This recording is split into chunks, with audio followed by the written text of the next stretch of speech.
May I request everyone to take your seat?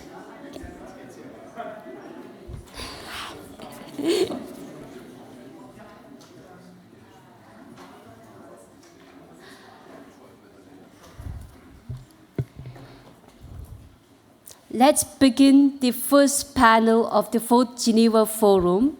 The first panel will discuss and deliberate on social and cultural rights violations by China. So may I invite the chairperson of the panel, Mr. Kama Chuying, Secretary for Department of Information and International Relations, Central Tibetan Administration, and the panelists, Tenche Gyadzula, Interim Vice President, International Campaign for Tibet, Dr. Michael Van Wolt Van Praag, Executive President of Krita and Senior Fellow of the Sompak Center for Advanced International Legal Studies, Dolgun Isa, President World Uyghur Congress, and Solomon Geral Hatagin, Secretary, International Human Rights Center for Mongolians. Please, Mr. Chairperson and the panelists, kindly take your seat.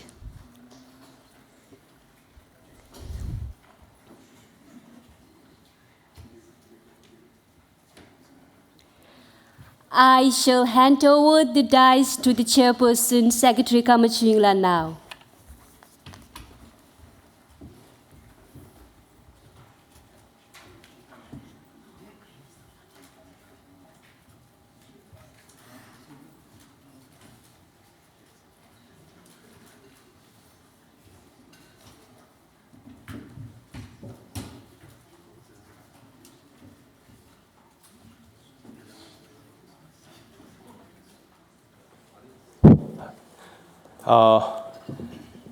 Very good morning to all. Welcome and touch the leg to the first panel discussion that we are having today. So the topic for the first panel discussion is the violations of social and cultural rights by China. And I have with me four eminent panelists, Dr. Michael La, Tenche Gyadzula, Mr. Dolkun Isa, and Ms. Solomon Khatagin from Southern Mongolia.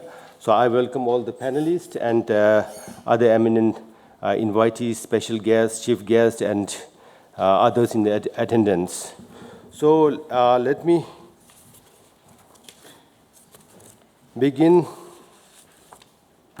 by requesting our first speaker, Ms. Tenche Gyadzula, to begin her presentation. And before I do that, I would like to give you a short introduction of Ms. Tenche Gyadzula.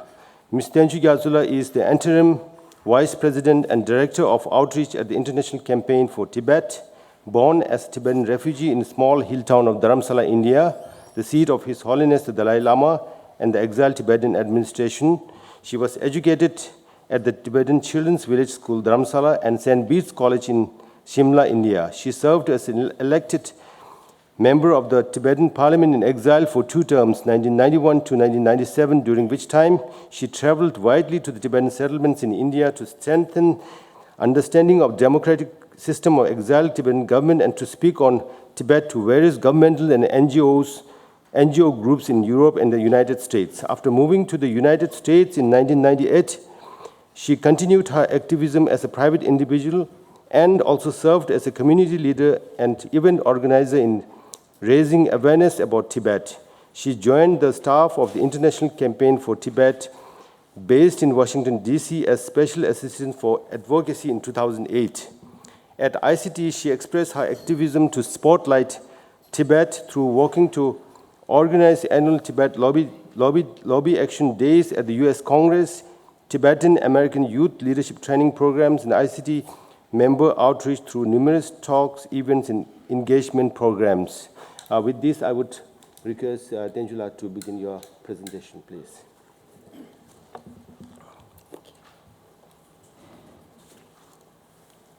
Thank you, Kama Chuying. Thank you for that kind introduction, and greetings to everyone. Thank you also for the invitation to the Geneva Forum and to be on this panel here. It's really an honor to be here, to be joining you here. I've watched the forum take shape over the years, and certainly it plays an important role in putting a spotlight on our issue. So I have a PowerPoint. I'm trying to figure out how I run this.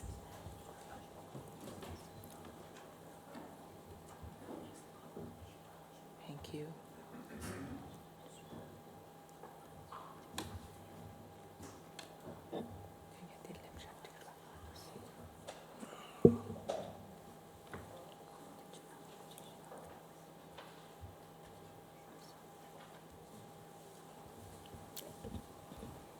Thank you.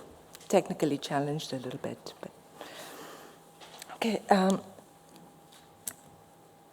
So I'd like to start by saying we had fabulous speakers this morning. Hon Sikyong elaborated a lot on the history and status of Tibet today. So I want to go in by saying Tibet is a country with a 2,000-year recorded history that China has occupied for more than 60 years since forcing the Dalai Lama into exile. Tibet today is tied with Syria as the least free country on earth, according to watchdog Freedom House.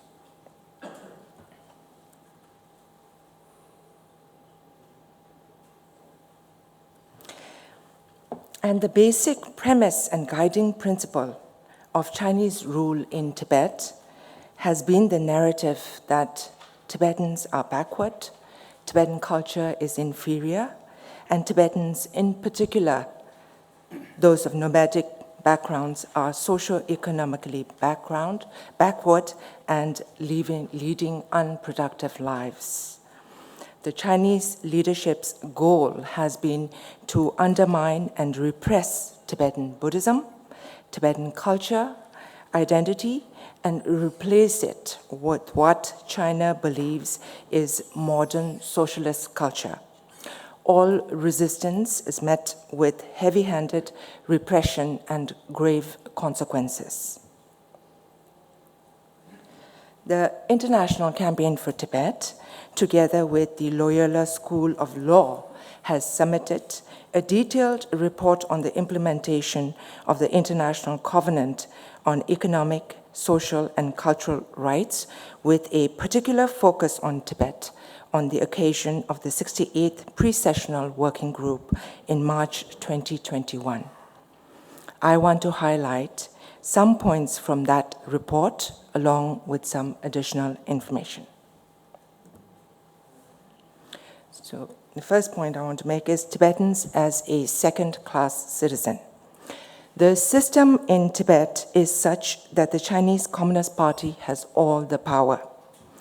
In 2020, International Campaign for Tibet documented in a detailed report titled Position Without Power, Tibetan Representation in the Chinese Administrative System, that non-Tibetans hold every party position at the provincial level in Tibetan areas, as well as majority of party positions at the prefecture level in all Tibetan areas.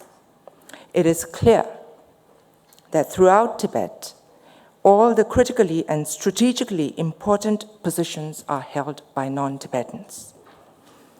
2 weeks ago, China announced the appointment of Wang Junzheng as the new party secretary in the Tibet Autonomous Regional Committee. Wang is on the sanctions list of the EU, the US, Canada, and UK for human rights violations in Xinjiang, East Turkestan. This appointment indicates that the Chinese authorities intend to continue using an iron fist to control the Tibetan people. Next point I want to make is forced resettlement of Tibetan nomads.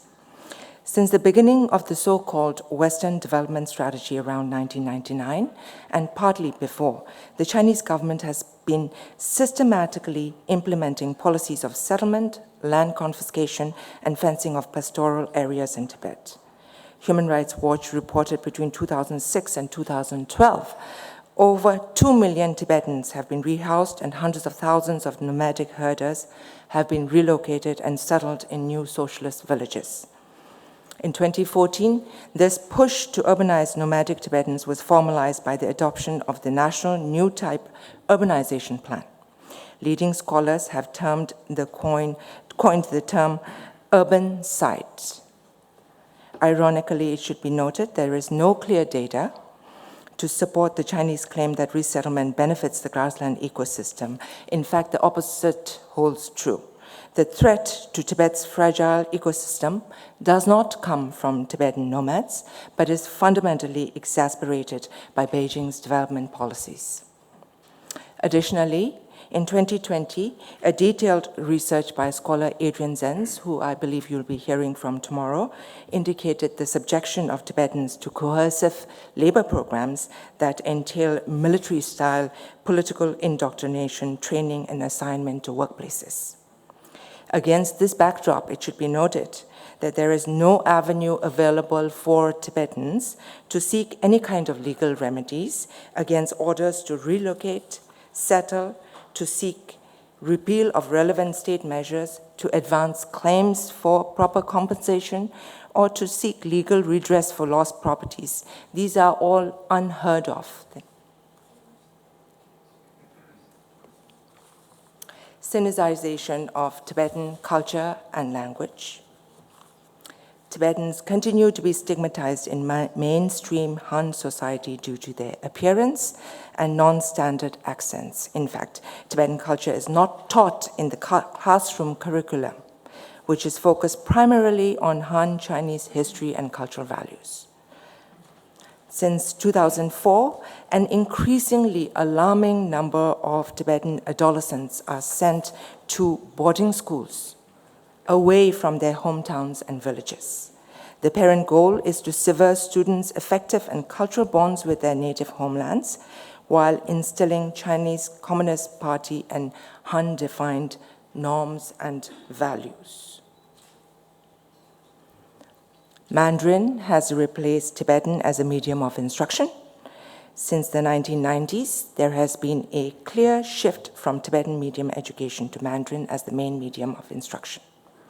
In the 6 years between 2001 and 2007, Mandarin replaced Tibetan as the language of education in Tibet, and 95% of all Tibet Autonomous Region primary schools employ Chinese medium instruction.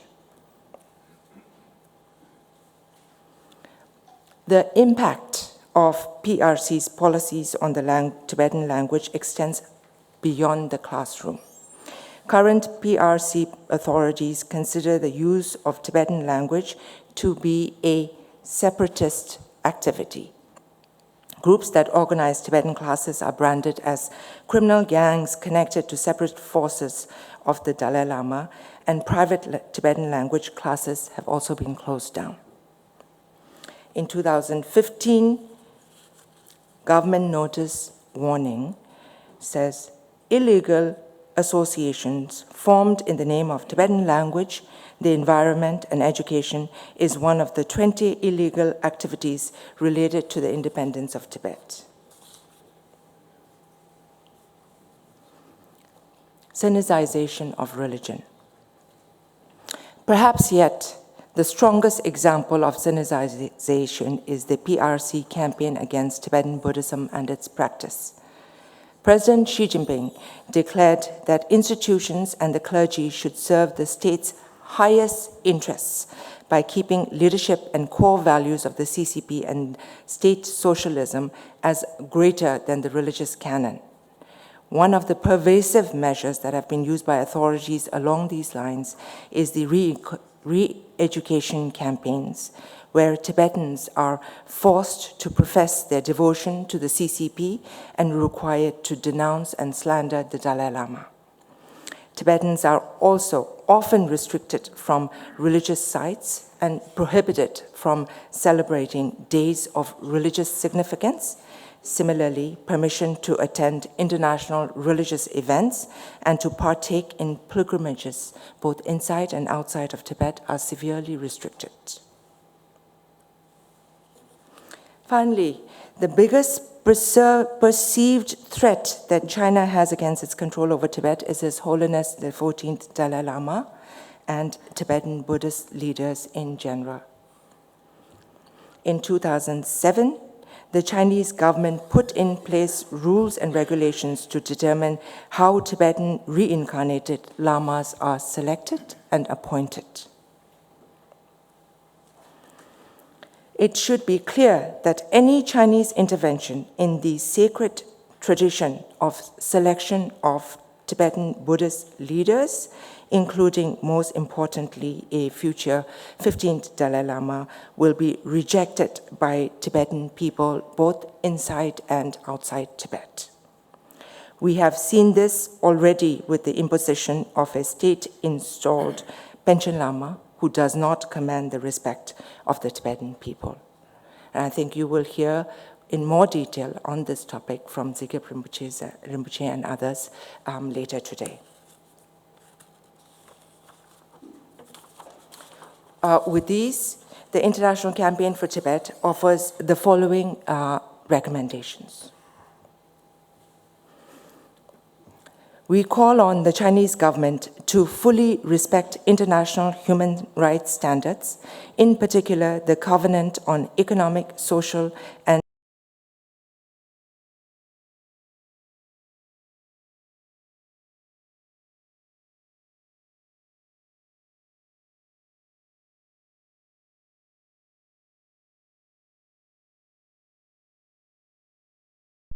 the repression of Tibetan Buddhism and coercive labor and settlement policies. We call on the Chinese government to respect the right to self-determination of the Tibetan people. We call on the international community, states and governments to counter the narratives of the Chinese government which claim to develop Tibetans and to understand the real nature of CCP policies in Tibet. We call on the international community in a sense of urgency to press for the end of policies of Sinicization of Tibetan Buddhism and Tibetan culture.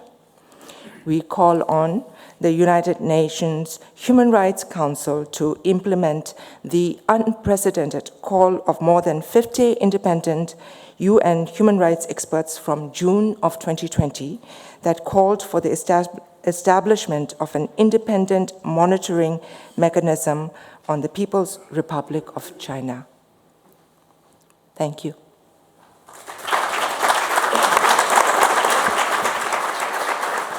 Thank you very much, Tenchula, for your presentation on the social and cultural rights violations by China inside Tibet. And next speaker that I have with me is Dr. Michael, One World, One Prague. And I would like to give a quick introduction to Dr. Michael. Dr. Michael, One World, One Prague is an international lawyer, mediator, advisor in interstate peace processes, and professor of international law and international relations. He served as UN senior legal advisor to the foreign minister of East Timor during the country's transition to independence, and as a legal advisor to the office of His Holiness the Dalai Lama from 1985 to 2011. He was appointed visiting professor of modern international relations and international law at the Institute of Advanced Study in Princeton from 2011 to 2015, and taught at the universities in Rome, Delhi, San Francisco, and Monterey. From 1991 to 1998, Dr. Michael served as the General Secretary of the Unrepresented Nation and Peoples Organization headquartered in The Hague. He has practiced law, including public international law, with law offices of Wilmer, Cutler, and Pickering, now Wilmer Hall in Washington, D.C. and London, and of Petit and Martin in San Francisco. His publications include Tibet Brief 2020, co-authored with Meg Bolges in 2020, Sacred Mandates, Asian International Relations since Genghis Khan, co-authored and edited with Timothy Brook and Meg Bolges in 2018, and the implementation of right to self-determination as a contribution of conflict prevention, report of the International Conference of Experts, 21st to 27 November 1998, UNESCO, Division of Human Rights, Democracy and Peace, UNESCO Center of Catalonia, Barcelona, 1999, and Status of Tibet, History, Rights, and Prospects in International Law, Westview, 1987. With this, I would like to ask question and would request Dr. Michael to start with his presentation or his deliberations. So the question I would be posing would be, there is evidence that genocide and or cultural genocide has been committed and is being committed against Uyghur Tibetans and Tibetans by the Communist Chinese government and the party. How does this affect those people's right to self-determination? Please. Well, thank you first very much for this very extensive introduction. And for inviting me to this conference, and in particular to this panel. I think with what is happening internationally, especially the way that countries and their governments are reassessing their relationship with China, reassessing their policies in relation to China, this is a very timely thing to be looking at. So thank you for your question on genocide and genocidal policies, both in East Turkestan and in relation to Tibet, and how that relates to self-determination. I'm particularly interested in addressing today the issue of self-determination because in the first place, it's the very first article of the International Covenant on Economic, Social, and Cultural Rights. And it is an article that is very often ignored when we talk about human rights. It's the very first article both of that covenant and the other international human rights covenant, the Covenant on Civil and Political Rights. And it is for a very good reason that it's been placed as the first article of both these covenants. Not only because, as you know, in the Charter of the UN, the principle of self-determination is placed also in the first article of the UN Charter as the basic principle for peaceful relations among nations, but because it is actually a human right in itself. By having placed it in the covenants, in the international covenants of human rights, the right to self-determination has become, at least since 1960, if not earlier, a human right. And so it is a human right that we should be considering when we consider violations of human rights by China in these places that we're looking at. Also, and perhaps even more importantly, because, and this also has to do with the reason that it is put as the very first article of both these covenants, because the realization of the right to self-determination is considered a prerequisite to the enjoyment of all the other rights that we're discussing today. And the Committee on Human Rights, which oversees the implementation of the International Covenant of Civil and Political Rights, has stated very clearly that it is that the right to self-determination, and this first article that we're talking about, and I quote, is of particular importance because its realization is an essential condition for the effective guarantee and observance of individual human rights and for the promotion and strengthening of those rights. It is for that reason that states set forth the right to self-determination in a provision of positive law in both covenants and place this provision as Article 1 apart from and before the other rights of the two covenants. And the right to self-determination is considered an essential condition, using their language, Because when people are subjected to the kind of oppression we're talking about, its members of the people that have the right to self-determination are not really able to enjoy their individual human rights. So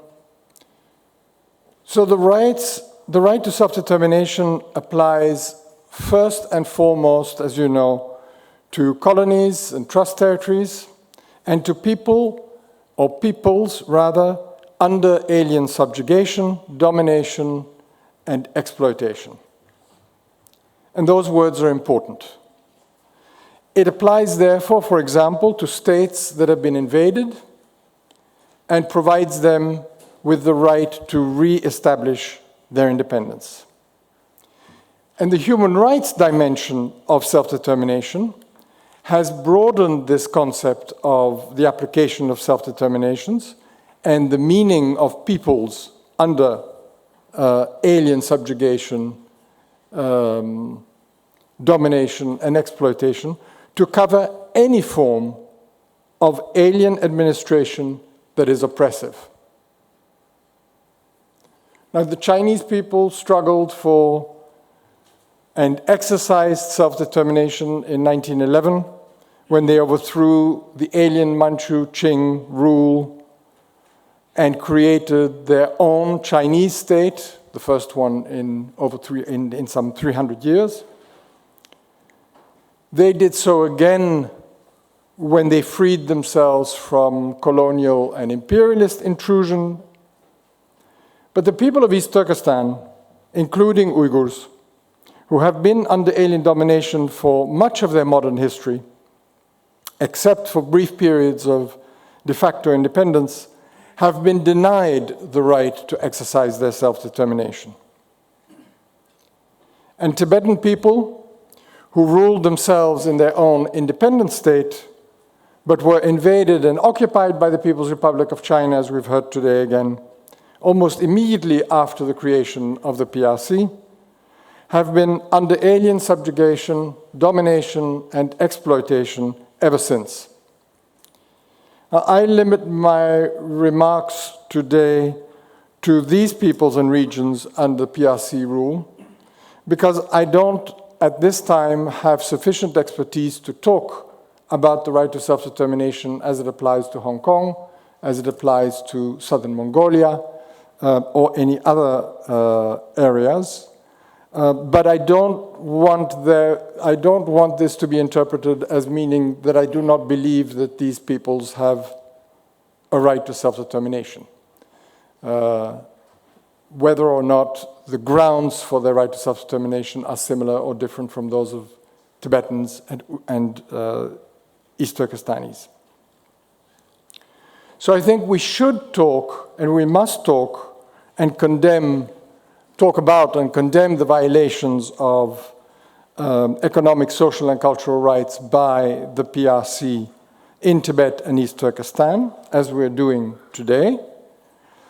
But let's be very conscious that these violations are all direct consequences and, in fact, just symptoms of the PRC's violation of a much more fundamental right, the right to self-determination of Tibetans and of the people of East Turkestan. And as long as the PRC is permitted to continue denying those peoples the exercise of their right to self-determination, and is instead allowed to pursue precisely the opposite objective, namely absolute control and assimilation of those peoples, as we've heard, the Sinification, the violation of economic, social, and cultural and other rights will continue, despite international expressions of concern. I mean, haven't we learned this over the past 70 years of human rights violations and the expressions of international concern regarding Tibet, but also regarding East Turkestan?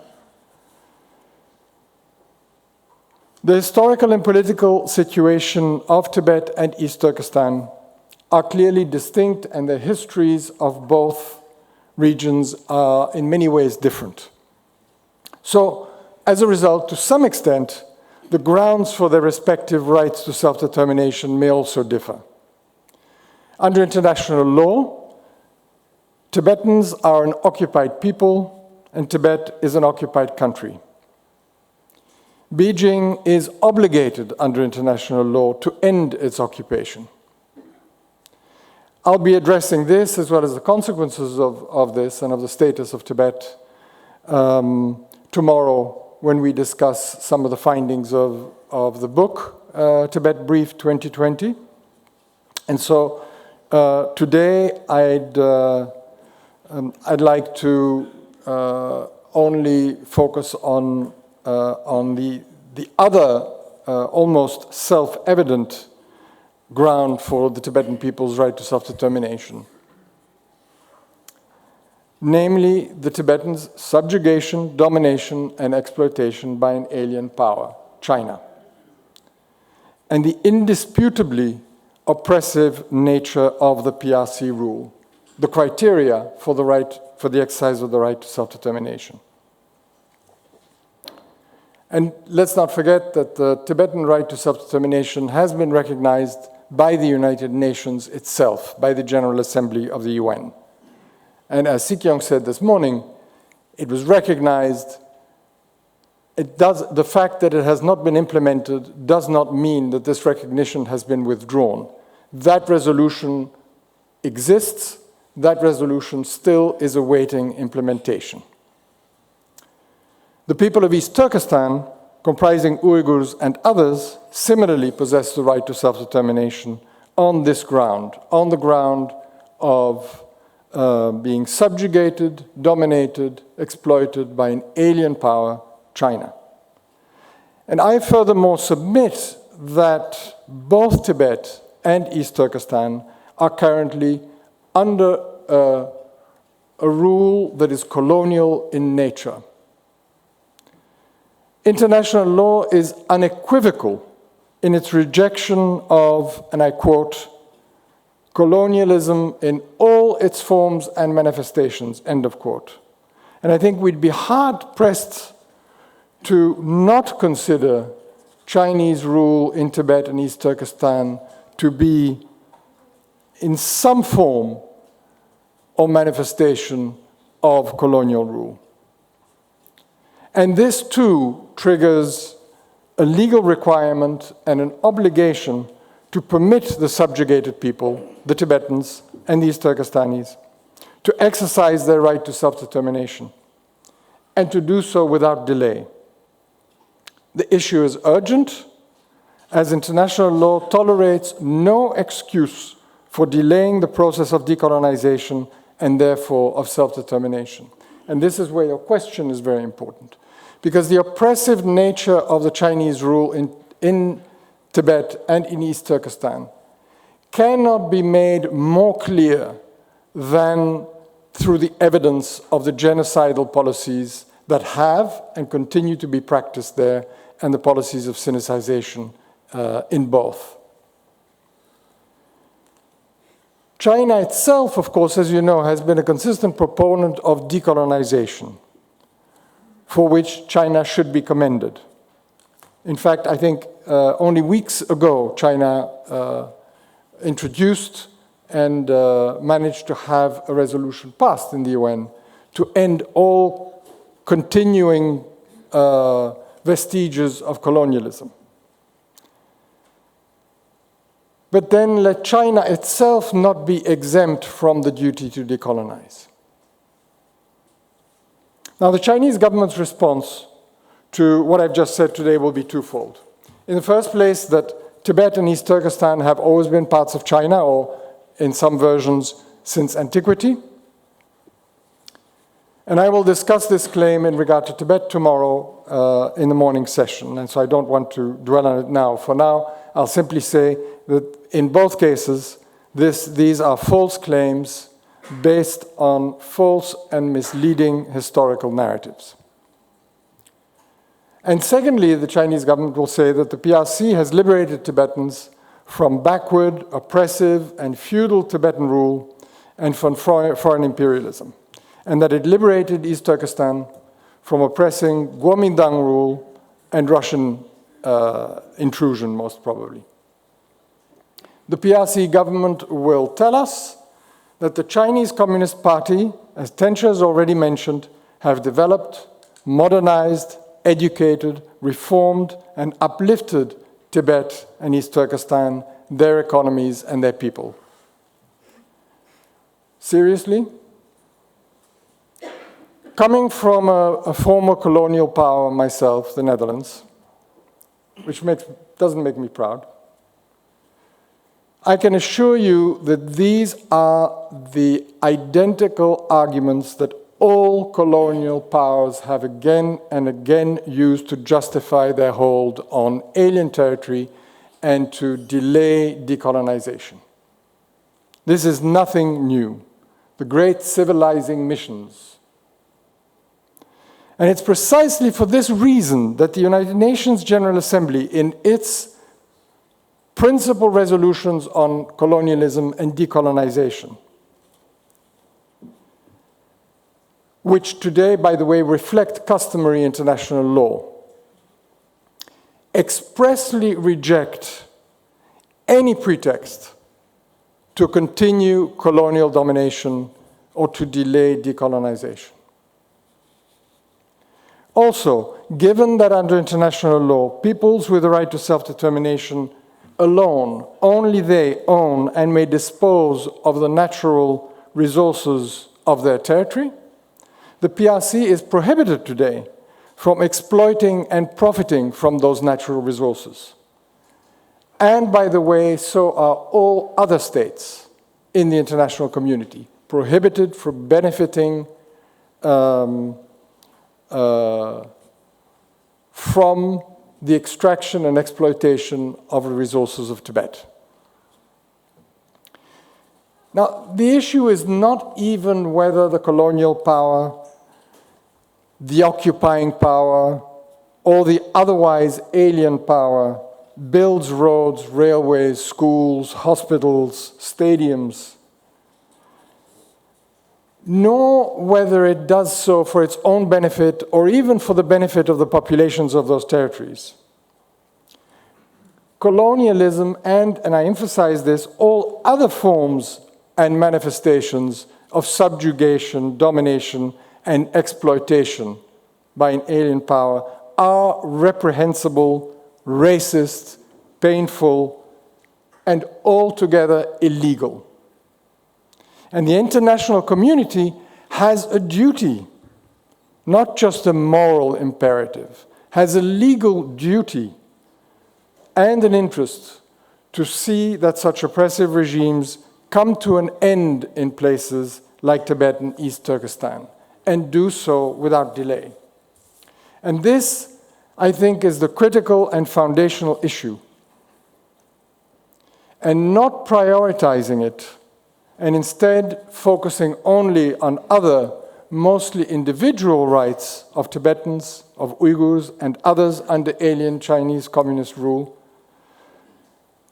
is quite frankly like asking your neighbor, who for years keeps his wife in chains, in captivity, in the cellar, to stop beating her when she cries for help, while you do nothing to bring about her release. Thank you for your attention.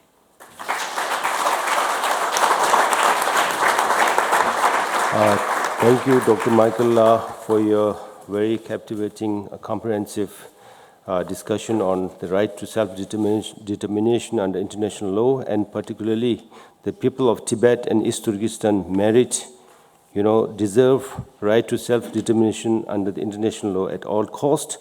And the China's justification to rule Tibet and Mongolia, southern Mongolia and East Turkestan are meaningless under any circumstances under the international law. Thank you very much for your discussion and presentation. Next speaker that I have with me is Mr. Dolgun Issa. Mr. Dolgun Issa is a former student leader of pro-democracy demonstration in East Turkestan in 1988. After having endured persecution at the hands of Chinese government, Mr. Issa fled China in 1994 and sought asylum in Europe and acquired German citizenship in 2006. Currently, he is the president of the World Uyghur Congress and vice president of the Unrepresented Nations and Peoples Organization, UNPO. He has consistently advocated for the rights of the Uyghur people and has raised the issue in the United Nations, the institution of European Union, and in individual states and other international fora. So may I request Mr. Dolgun Issa to proceed with your presentation, please. Thank you, Karma. Good afternoon, everyone. I'm just so glad to meet here so many Tibetan and activists, my old friends. Since the 2 years, we are all virtual meeting, but it is the first meeting. It's so nice, really. We miss each other. And also, I'm so glad to meet here is some Prime Minister Serang Pampa and some other honorable guests. I'm so happy. And I would like to thank Tibet office to inviting me to speak and at this Geneva Forum and highlight how social and the cultural right of the Uyghur people in Turkestan have been systematically violated by the Chinese government. Discussing this topic comes at an important time.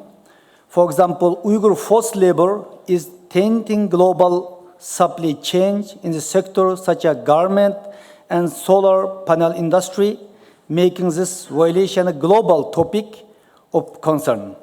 However, Uyghur forced labor is only part of many of violations of Uyghur economic, social, and cultural rights. If look we at the International Convention of the Economic, Social, Cultural Right, we see China has violated many of those rights. This starts with the very first article of the General Prevention Right to Self-Determination. Michael already very good explained everything on this. Ever since the occupation of Turkestan by Chinese Communist Army in 1949 and the established so-called Xinjiang Uyghur Autonomous Region in 1955, Beijing has filed to uphold its promise that Uyghur would enjoy certain level of the autonomy, such as to determine economic, political, and cultural matters. In fact, the Chinese government has effectively criminalized any action perceived to be promoting to right self-determination, often imprisoning Uyghur of false charge separatism, which also often linked to terrorism charges. Chinese government has dramatically increased its repression in Turkestan since September 11, 2001 terrorist attack in New York. Unfortunately, Chinese government has used the international war on terror as a pretext to crack down further on the Uyghur people. It was easy for China to label Uyghur as a terrorist because Uyghur happen to be Muslims. Chinese government has launched numerous strike hard campaigns on the Uyghur, has arrested and detained thousands of peaceful Uyghur activists, and has executed 100 dissident and religious figures, accusing them as a terrorist and a separatist. China officially, December 2003, issues a big list, 11 individuals in exile, 4 Uyghur organizations as a terrorist. I'm number 1 of them. My name was number 3 of this terrorist list, but unfortunately, I have never seen a real gun in the bomb in my lifetime. But China blames as terrorists because trying to stop all activism. Because of this, and because of the red notes, China also and puts my name as red notes. I was suffering more than 21 years. I was detained in so many countries, even in Switzerland, in front of the UN, 2005. And Italy, 2017.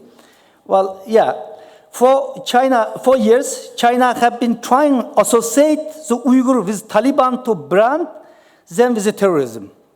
But today, we are all witnessing China was first country to support Taliban. Further, China's violation of Uyghur right to non-discrimination is providing the backbone. It is genocidal policy. In the last 5 years particularly, we have witnessed strategy of the Chinese government shift from cultural assimilation and the social reengineering to ethnic cleansing and the genocidal policy to the Uyghur, Kazakh, other ethnic people in East Turkestan. Everything makes the Uyghur people unique, or language, religion, culture has been targeted. The young generation Uyghur is being targeted particularly for indoctrination. Today, Chinese Communist Party has arbitrarily detained millions of, we don't know exact number, but we estimate at least 3 million Uyghur people, Uyghurs in so-called re-education camp, whereas they are forced to renounce their ethnic, cultural, religious identity. In this concentration camp, Uyghurs are subject horrific form maltreatment. Camp survivor has described systematic torture, rape, and other forms of the sexual violence, forced abortion, sterilization, as well as forced labor. These detentions are extra-legal with no legal representation allowed throughout the process of the arrested. Numerous of other rights enshrined in the Convention of the Economic, Social, Cultural Rights are being violated as a part of the Chinese government's genocidal campaign against Uyghur and the other Turkic people. In violation of the rights of economic, one significant factor of China's continued interest in Turkestan has been its abundance of natural resources. More than 1/3 of petroleum reserve and 2/3 gold reserve of China in East Turkestan. Gold, uranium, copper, other metals, minerals are also very abundant. East Turkestan is the biggest cotton producing region in China. 85% cotton in China, and 22% in globally from forced labor in East Turkestan today. It is also one of the top 3 meat producers in China. Despite wealth of East Turkestan, more than 90% Uyghurs, Kazakh, and other local Muslims still live below poverty line. Because of economic powers, only the Chinese people, the natural resources are used to serve only needs the exploiting Chinese population. It does not benefit the Uyghur and the other at all. In violation of the right of education, the Chinese authority has implemented various policies over the past year that force Uyghur children to receive education in Mandarin, leaving very little room for them to learn Uyghur language, only at home. To facilitate this, there has been substantial influence of Chinese teachers encouraged to relocate to the region to work, while Uyghur teachers are fired and not able to find a job in education. A directive was issued by the Education Department of Hotan Prefecture in East Turkestan 2017, outlawing to use Uyghur language for the school children and at all education level from primary to secondary school. Even break time also cannot use the mother tongue. In violation of the right of culture, in China's authorities have damaged or completely destroyed enormously tangible expression of the Uyghur culture and the religious heritage. Large-scale mosque destruction began late 2016, and the scope mosque rectification program, through which Chinese authorities have conducted systematic campaign, demolished discrete place on the worship. According to the report, Australian Strategic Policy Institute, 65% of all mosques in Turkestan has been destroyed and or damaged. It is saying is 8,000 mosques completely destroyed, another 8,000 mosques partly destroyed. And also 30% of important Islamic sacred sites have been demolished, and additionally 28% have been damaged in some way. Beyond large public structures, the campaign has also been extended to Uyghurs' home, building on more invasive program aimed at the personal lives, private freedoms. 2017, Chinese government sent at least 2 million Chinese Communist Party's members to the Uyghur home, staying with you together and eating together and monitoring you 24 hours. Moreover, through the policy of forced sterilization and the population control targeting Uyghur women in the East Turkestan, Chinese government has fighted protects both women and children. This policy appears to aim to significantly diminish the Uyghur population. As I mentioned before, the issue of Uyghur forced labor stands out as one of the most concerning for the world at large. A key feature of the government's program against Uyghur is use forced compulsory labor in all around concentration camp, prison, workplace across the region. Despite significant barriers to obtaining information, investigation have shown that widespread use forced labor as a mean social control of this policy creates significant risk of the forced labor at all workplaces, industrial and agricultural in East Turkestan. Chinese authorities are also transferring Uyghur workers to other parts of China where they work, export factories under conditions that also strongly indicate forced labor. As China is second largest economic power globally, this has implication for the entire international community. Many products that we buy today in the West are connected to the Uyghur forced labor. Adidas, Volkswagen, and so many. iPhone, yeah. To address these issues, therefore, require a global effort. China has been able to extend its persecution and violation beyond the border of East Turkestan through the brutal campaign to threaten, harass, and intimidate dissidents living abroad. Uyghur activists in diaspora regularly receive phone calls from Chinese agents who are demanding us to end our activism or requesting us to spy on others. On numerous occasions, have Chinese authorities attempted to prevent me personally for speaking at the event or international institution like United Nations. I was also kicked out from the UN 2017 in New York. Even though we live in a democratic country, China's long arm reached us everywhere, requiring us to be constantly vigilant and fearful of our own safety. Chinese government does not shy away from the threatening or attacking of family and the loved one who remain in East Turkestan. My personal experience is one of the many examples. In the last 3 years, I have lost my parents. My 78-year-old mom died in one of the concentration camps in 2018. In January 2020, I found that my father had also died under mysterious circumstances. Still, I don't know where he passed away. I found out from the CCP propaganda article attacking me. They forced my older sister and several other family members to denounce me and the video which they published online. I had not able to see my parents over the 25 years. I had not been able to hear the voice more than 4 years. No, I will never will again. Recently, Chinese authorities have sentenced my younger brother to life imprisonment to attempt to be silent. My older brother, he's a mathematics professor, whereas about remain unknown, I don't know, but I got some news recently, he was sentenced 24 years. Not a day goes by that I don't worry my family well-being. For more than 2 years, we have been calling to the International Olympic Committee to move games. OSCE has been ignoring to a call and concerning.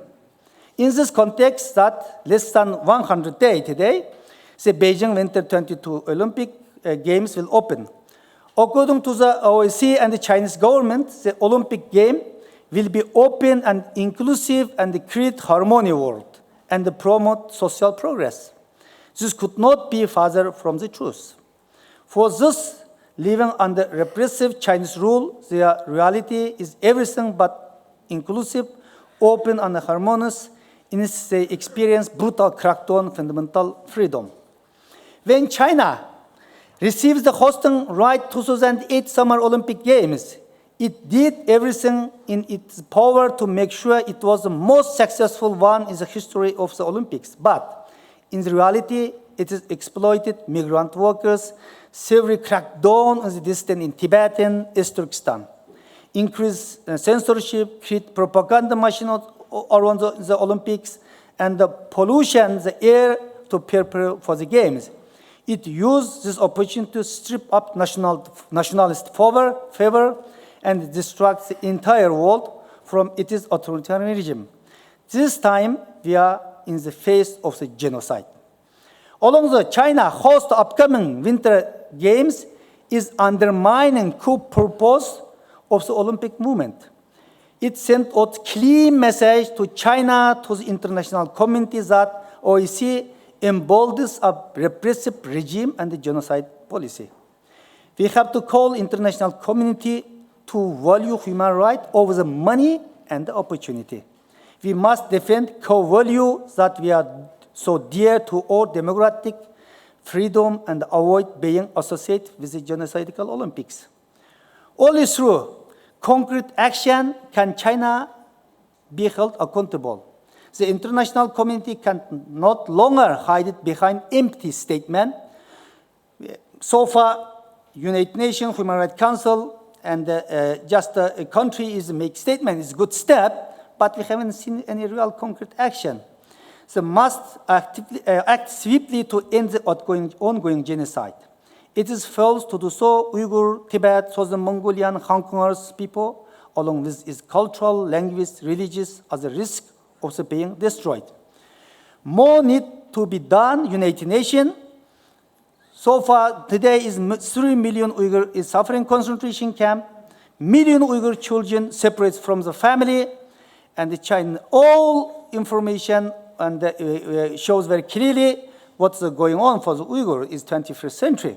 Never again is happening again today. But we haven't seen a single statement by the Secretary General of the United Nations.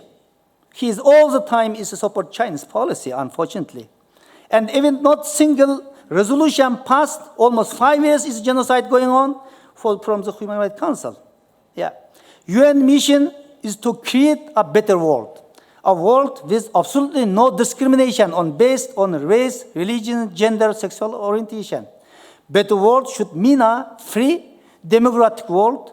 There are no camps, no forced labor factory, no cultural, religious repression, no arbitrary arrested, no policy brutality. A world without genocide, a better world. So it is a time we all together, all human beings, should stand together with Uyghur, Tibet, Southern Mongolia, Hong Kongers, should be protect the core value. Today, China not only threatened for the Uyghur, Tibet, Hong Kongs, and today Chinese Communist Party already threat global democracy, human rights. China's long arm is reaching everywhere. China misuse Interpol and United Nations and manipulates all the international system. So it is a time every human being, every country must be back up. Thank you.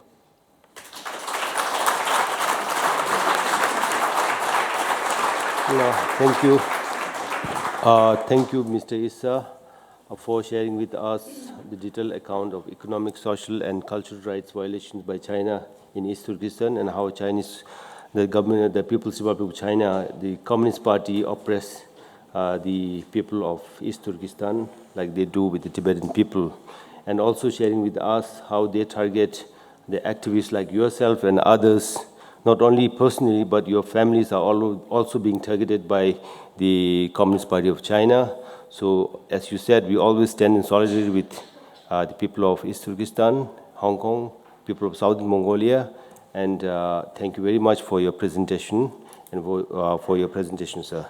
So now, next speaker that we have with us is Miss Solmongrel Khatagin from Southern Mongolia. She is currently a doctoral student at the University of Bern. She is committee member of Association Mongol des Suisses Romans Since this year, she has been serving as Secretary of the International Human Rights Center for Mongolians. So may I request Ms. Solomon Hatigin to begin your presentation.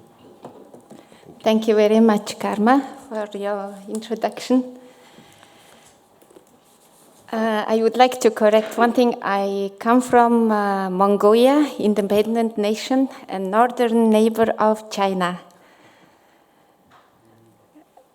And although southern Mongolia is now part of China, we as Mongolians have same language and same culture. We are all have same roots. Good morning, dear distinguished guests, speakers, fellow panelists, and ladies and gentlemen. It's my honor to be here representing Southern Mongolians as well as Mongolians to talk about endangered language and culture for the 4th Geneva Forum organized by Office of Tibet, Geneva, and Department of Information and International Relations, Tibet. The International Human Rights Center for Mongolians was established in 2021 in Geneva with a mission to protect the economic, cultural, and political rights of all Mongolians in the world. Our organization is in accord with the International Covenant on Civil and Political Rights, Universal Declaration of Human Rights, and International Covenant on Economic, Social, and Cultural Rights, and UNESCO Declaration concerning the intentional destruction of cultural heritage. Mongolian language and Mongolian script are cultural heritage and means of self-expression of Mongolians. Mongolian script is the one script that writes top to down and left to right. By this sense, it is a world heritage. Like other cultural elements elsewhere, Mongolian script was attacked before. The most recent one in history is using the Cyrillic alphabet in Mongolia under the Soviet Union-friendly communist regime that began in 1946. So the official use of the Mongolian script declined and stopped. However, people and scholars of that time continued to utilize Mongolian script. For example, my grandfather had written in Mongolian script regularly and so left us a memory of it. Meanwhile, Southern Mongolians preserved their heritage and used Mongolian script actively, passing it on to their children. However, over the last decade, there have been systematic step-by-step attacks to Mongolian language in Southern Mongolia. Also, what's happening in Tibet and Uyghur, or East Turkestan, seems to be part of China's broader campaign of wiping out so-called minority language to promote Chinese as the single common language across China. In Southern Mongolia, the official euphemism of this campaign is second-generation bilingual education. Starting last September, the medium of instruction has been switched from Mongolian to Chinese in all Mongolian schools, sparking a region-wide mass protest. After cracking down on the protest, what the government of China is implementing in Southern Mongolia is full-blown cultural genocide, aiming to eradicate the national identity of the entire Southern Mongolian population. Speak Chinese and become a civilized person is the official slogan publicly advertised everywhere in Southern Mongolia, from TV broadcast to street billboards, from classrooms to rural villages. Everything with Mongolian character or characteristics is targeted. Signs in Mongolian are taken down. Sculptures of Mongolian history are smashed. Books and publications in Mongolian are banned and confiscated. All these are part of China's greater effort to firmly inculcate the Chinese nationality, common identity, into the population of the so-called 55 ethnic minorities. We as Mongolians were shocked by this decision by Chinese government. By implementation of this program, many were persecuted in southern Mongolia because they wanted to learn and use their mother tongue. Each Mongolian person, including southern Mongolians in China, citizens of Buryatia, Kalmykia, autonomous regions in Russia, want to protect their language and cultural rights. Mongolians condemned the act of Chinese government and staged demonstrations in the world to express their displeasure. In addition, citizens of Buryatia and Kalmykia, autonomous regions in Russia, and ethnic Mongolians in different countries showed a renewed motivation to learn Mongolian language and script. In response to the ban of Mongolian language, the president of Mongolia, Haltmagin Battolak, then president of Mongolia, conducted a video lesson on the Mongolian script in late 2020. The lessons were broadcasted by major TV channels in Mongolia. It exemplifies the peaceful protest against banning minority language by Chinese government in southern Mongolia. Also, it helped to ensure the implementation of presidential decree on intensifying the use of Mongolian script and the law on Mongolian language, as well as the third national program of Mongolian script. Within the framework of this program, the goal of using the Cyrillic in parallel with Mongolian script in administrative uses should be achieved by 2025. Mongolian language and script are endangered and World Heritage by UNESCO declaration, so they must be protected. This is the wish of every Mongolian person. Linguistic culture is a means of human self-expression. Therefore, banning the use of Mongolian language in southern Mongolia is a violation of human rights.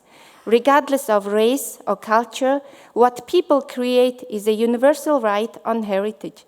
Therefore, not only Mongolians, but also everyone sustains his own right to express. I would like to appeal to everyone, regardless of nationality and age, to support and to learn Mongolian script and language. I hope we continue to fight to protect heritage language and scripts in order to prevent the extinction of various cultural traits that we have been inherited by all mankind. Thank you.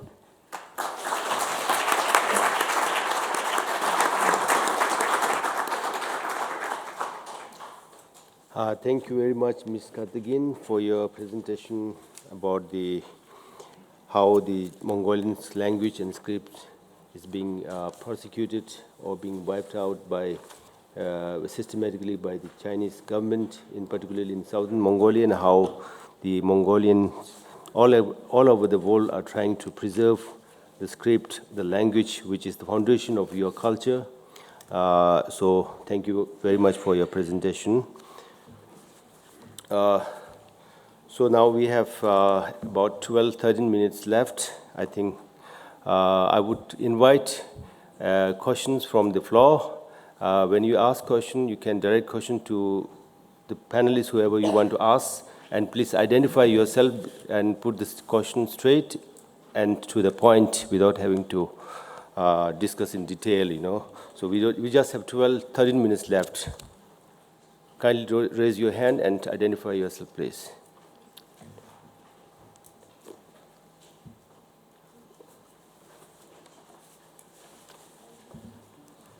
Yeah, please. Taking the opportunity, I would like to thank all the panelists for your wonderful presentation. My question would be for Dr. Michael von Wald. In the recent narratives, what we have seen is that the concept of modern colonialism is not really being picked up in the narrative. So definitely, you bringing up that concept is a very important perspective to look at the current condition in Tibet. Also, when you talk about the right to self-determination, what we have experienced is that there is a sense of hesitancy, I must say, in making distinction between internal self-determination and external self-determination, and people sort of trying to say that when it comes to the covenants, they generally refer to the internal self-determination. So that sort of dilutes when we approach the diplomats or the international organizations. So when you talk about self-determination, how do we approach this hesitancy of, really talking about Tibetans, or for that matter, Uyghurs having the self-determination, and that meaning to be an external self-determination and not just the new formed concept of internal self-determination? Thank you. Thank you for that question, which I think is a very critical one, very, very important one. I'm trying to think of a way of explaining it that doesn't take too much time and is not too complicated. I think two things. One, what I have explained is, no, let me say it differently. Yes, self-determination means different things in different situations in terms of what outcome is permissible. So self-determination is a process. It means a right to choose your political status, your relationship with another state, and a right to, as the definition says, to develop your economically, socially, culturally, free from interference from somebody else. That's why it's so important in today's discussion as well. There are some cases of self-determination where a people has a full right, what I call a full right to self-determination, what others call external right to self-determination, which means that they can decide any status, independence, association with another state, autonomy, integration with another state, anything they want. If you like, the category of peoples that have that right is limited by, political desires of countries not to have too much of that happening. And it's limited to the categories that I discussed today, which is both, and some others, but the ones that I focused on today was colonialism, but also alien subjugation, domination, exploitation by an oppressive regime. That Tibet qualifies without question. East Turkestan qualifies without question. And as I mentioned, and thanks to the question from Secretary Kama-Trading, genocide makes that very clear. Nobody has to continue to live under a regime that imposes genocide. There is just no international obligation to do that. So that makes it very clear that Tibetans have that right and that Uyghurs and other people in East Turkestan have that right. Internal self-determination means within the state you have the right to a degree of your own development, etc. Now, when you have the choice, as Tibetans have in terms of their rights, they can choose, in other words, you can choose whether the status that you want is a restoration of your independence, whether it is autonomy within another state, within the PRC, what kind of autonomy that would be, what aspects of the autonomy are important, etc. That is a choice for the Tibetans to make. And therefore, there is no contradiction, as is sometimes thought, between emphasizing that Tibetans have the right to self-determination and the middle way approach, which is to find a compromise solution somewhere in the middle between the restoration of independence and the integration that China is trying to enforce in Tibet, which is the genuine autonomy that the CTA has been talking about. There's no contradiction, because the basis for which Tibetans claim the desire for autonomy is the fact that they have the right to choose. If you don't have a right, you become a beggar that asks China, please, can you give us some favor? Can you please allow us a little bit more freedom than the other people in the PRC? On what grounds? The ground must be a solid foundation of a right. And that right is the right to self-determination, and as I will be discussing tomorrow, is the fact that Tibet is a state, is not part of China, and that you therefore have a position from which to negotiate. You have a possibility to accept to become part of the PRC in exchange for and as part of a package that allows a robust, a guaranteed, a satisfactory autonomy. But in other words, you have to have a basis from which you can negotiate. And if you're not clear on your rights, and if you do not articulate your rights strongly and expressly, your ability to negotiate erodes very quickly. I mean, most of my life, I've now, the last 30 years, spent in advising negotiating parties or in facilitating negotiations and peace processes around the world. And believe me, it is those that have a clear sense of their rights that end up with an agreement that works. And if that is somehow lost, it is extremely difficult to negotiate a satisfactory agreement. Yeah, so I hope that answers the question. Any questions? Please, identify yourself.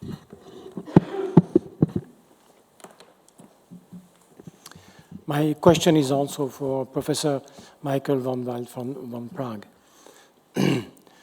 My name is Pierre-Antoine Donnet. I'm going to talk later in the afternoon. So my question is about self-determination.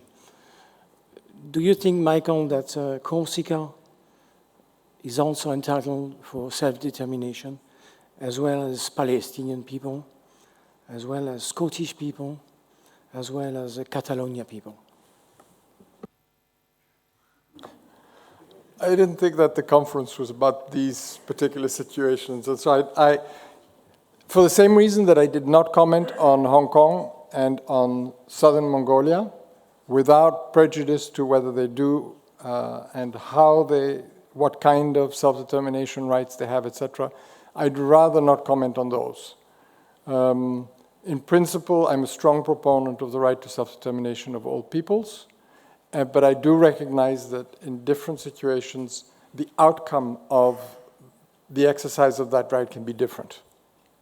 But I would say that for a country like France, which has recognized the rights of the people of Southern Caledonia to choose their destiny by means of referendum, 3 referenda in fact, a country like the UK that has recognized the right of the Scottish people to choose their destiny by means of referendum, Canada has done the same, etc. I cannot understand that those countries take a different position when it comes to Tibet.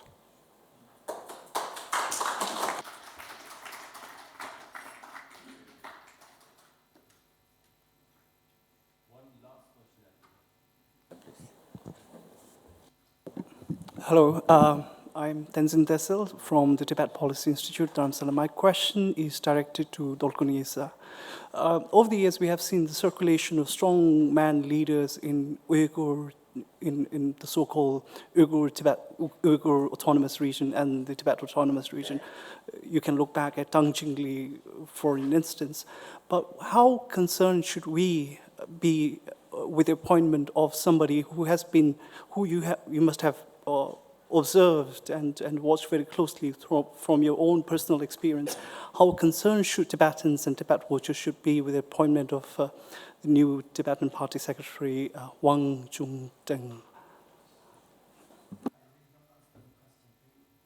So if you have been following the news recently, one of the party members from Uyghur the so-called Uyghur Autonomous Region, he was appointed as the party secretary to the, so we have seen over the years the circulation of strongman leadership. So you have seen and observed this very closely through your own personal experience. So how concerned should Tibetans and Tibet watchers should be? Point, is Chinese government and this colonial rule and the control of Tibet, East Turkestan, this all the time is follow up each other. For example, Chinchenko, who was the party secretary in Tibet from 2011 to 2016, 5 years. When he was a party secretary in Tibet, he starts a re-education camp, not so strong like East Turkestan, but they are start already in Tibet. He got some experience. 2016, he was appointed in East Turkestan. Then he used all experiment in Tibet. First thing is he turned whole the region is and the opener person and set up checkpoint. In the old Urumqi, in the capital East Turkestan, is 960 checkpoint he set up. He did before in the Tibet, of course. And it's been every 200-300 meters is one police monitoring station. Then later, slowly, he tested voice recognition, facial recognition camera developed. And in East Turkestan, they use Tibet and Hong Kong, some other place. And now is another guy, one, who is appointed as the party secretary in Tibet. He is the one of the guys, and Communist Party member who's sanctioned by the European Union. Yes, because he is the one of the very responsible and the complicity guys for the Uyghur genocide. So now is the Chinese government all the time international media press saying, oh look, last 4-5 years, not single violation was happening in Xinjiang, they are saying. No terrorism was happening in Xinjiang. Well, so maybe this is the good point. So international must be attention for this. Maybe this guy use the same experience from East Turkestan, then maybe next year, and maybe another 3-4 million Tibetans put the concentration camp and start the genocide. Not cultural genocide, really ethnic cleansing and the genocide will happen in Tibet. This is the very serious case. Yeah, so the Chinese government sometimes, some Chinese leaders from Tibet to East Turkestan, sometimes from East Turkestan to Tibet, is exchange. This main purpose is completely and eradicated and the Uyghur and Tibet identity. This is the main core of the Chinese government. Yeah. Thank you. Now we are completed our time, and lest we miss our lunch. So thank you very much, Dr. Michaela, Tenchula, Mr. Dolphin Issa, and Mr. Hajin for participating in this particular panel discussion. And thank you very much, the members in the audience, for being attentive and for being very interactive during this session. And we have many more panel discussions to follow, at least 3 more for this day and tomorrow. And so we hope that you will continue to be with us for the next 2 days. Thank you very much. Thank you. And on behalf of the Geneva Forum organizing team, may I request Representative Chimi Rigzingla to kindly present Khatak and the book Tibet Brief 2020 to all our panelists for wonderful presentation and your contribution to the 4th Geneva Forum. Thank you so much.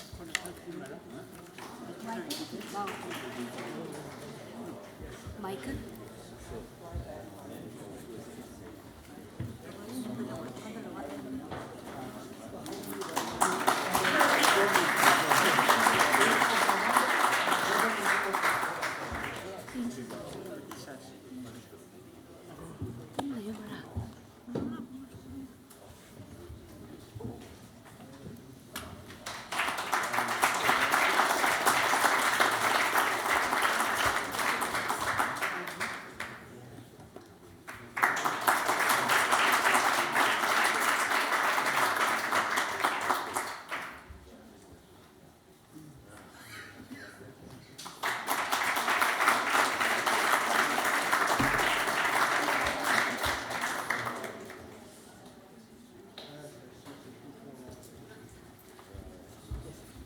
Thank you. Now let's break for lunch. We will have lunch break for 90 minutes.